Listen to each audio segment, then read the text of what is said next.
Hello, welcome back to my channel. তো গত বছর যখন আমি খুলনা গিয়েছিলাম তখন আমি pixels art and every soul এখানে গিয়েছিলাম আমার কিছু আর্ট স্টেশনারি কিনতে। তো এবার যেহেতু আমি ঢাকা এসেছি তো আমি আর্ট স্টেশনারি শপে যাব না, এটা কি হয়? তো আমি আজ মিরপুর 14 ওইদিকে একটা স্টেশনারি শপ আছে ন্যাশনাল লাইব্রেরি নামে, ওখানে গিয়েছিলাম। আমি এইবারও ঢাকা এসে পিক্সেলসে যেতে চেয়েছিলাম, বাট আমার লোকেশন থেকে ওটার লোকেশন অনেক দূরে হয়ে যায়, তাই আমি এখানে এসেছি। তো ফার্স্টে এই ন্যাশনাল লাইব্রেরির ভিতরে ঢুকলে তোমরা সামনে কতগুলো স্টিকার দেখতে পাবে, অ্যান্ড স্টিকার তো আছেই, স্টিকারের সাথে অনেকগুলো চকলেট হ্যান ত্যান, মানে এটাকে তোমরা আর্ট স্টেশনারি শপ না সব কিছুরই শপ বলতে পারো। হ্যাঁ, তো এখানে কতগুলো মানে কি বলে ইরেজার শার্পনার ছিল, অ্যান্ড দেন নিচে এই স্টিকি নোটগুলো ছিল, এগুলো আমার অনেক পছন্দ হয়েছিল, বাট আমি কিনিনি, অনেক ভালো মানুষ তো তাই। এই স্টিকি নোটগুলো আমি লাস্ট ইয়ারে ইউটিউবে একটা শর্টসে দেখছিলাম যে হাইলাইটারের কোনো দরকার নেই স্টিকি নোটগুলোর জন্য, এন্ড দেন হাহা, এখানে অনেক ধরনের স্টিকি নোটস ছিল, মানে পুরো শত শত বলতে গেলে। আচ্ছা, এখন স্টিকি নোটের কথা বাদ দিই। এখানে স্টিকি নোট বাদে কিন্তু অনেক কিছু আছে, যেমন তোমাদের দৈনন্দিন জীবনে নিত্য প্রয়োজনীয় সব কিছুই আছে। ক্লে আছে, পার্টি স্প্রে আছে, তোমাদের গাইড বই আছে, অনেক ধরনের হাইলাইটার, দেন সোপ, এখানে ডায়মন্ড পেন অ্যান্ড ডমসের কালার সেটও আছে। অ্যান্ড এখানে কি অনেক শত শত ভাই পেন্সিল, ইরেজার, কালার ব্রাশ, অনেক কিছু ছিল। অ্যান্ড এই যে কাটিং ম্যাট, এটা আমি নিয়েছি, মানে আমি পিঙ্ক কালার খুঁজছিলাম, বাট এখানে পিঙ্ক কালার ছিল না। তো যাই হোক, এখন অন্য পাশে যাওয়া যাক। এখানে ভাই কি বলবো, ইসেল সহ মানে ক্যানভাস তো ছিলই, প্লাস বড় ছোট সাইজ সব সাইজের ক্যানভাস ছিল, অ্যান্ড ক্লে ছিল অনেক ধরনের।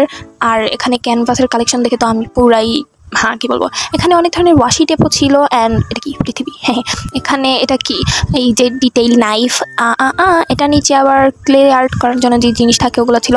অ্যান্ড দেন এটার পিছনেই আমরা মানে অনেক অ্যাক্রেলিক কালার, যে টিউব রঙের পর অনেক ধরনের অ্যাক্রেলিক কালারের রং ছিল, পুরা সবগুলো কালারই ছিল, বাট আমার যে কালার লাগতো ওইটাই ছিল না। This is called luck. And এটার উপরে হিমেগৌচের কালার সেটগুলো ছিল, অ্যান্ড ডমসের যেই অ্যাক্রেলিক মার্কার থাকে না ওটাও ছিল। অ্যান্ড দেন তার উপরে ছিল অ্যাক্রেলিক কালার সেটের যে বড় বক্সটা থাকে না 12 অ্যান্ড 24 কালারের, ওইটা।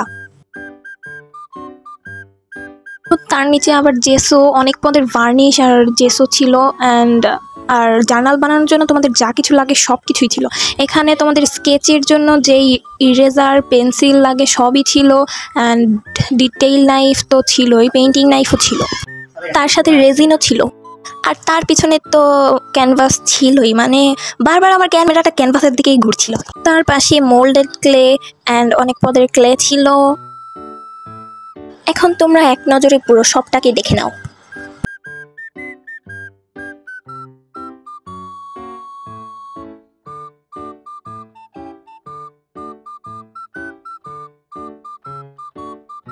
মানে আমার মনেই হইতেছিল না যে এটা একটা আর্ট স্টেশনারি শপ, কারণ এখানে দেখতেই তো পাচ্ছ সব কিছুই পাওয়া যাইতেছে।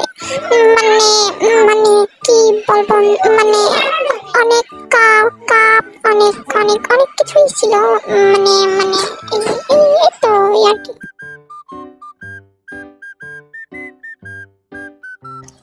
নাও এই সব চকলেট অ্যান্ড এই টেডি বিয়ার পুতুল টুতুল কি চেইনগুলো সব তোমাদের, বুঝছো?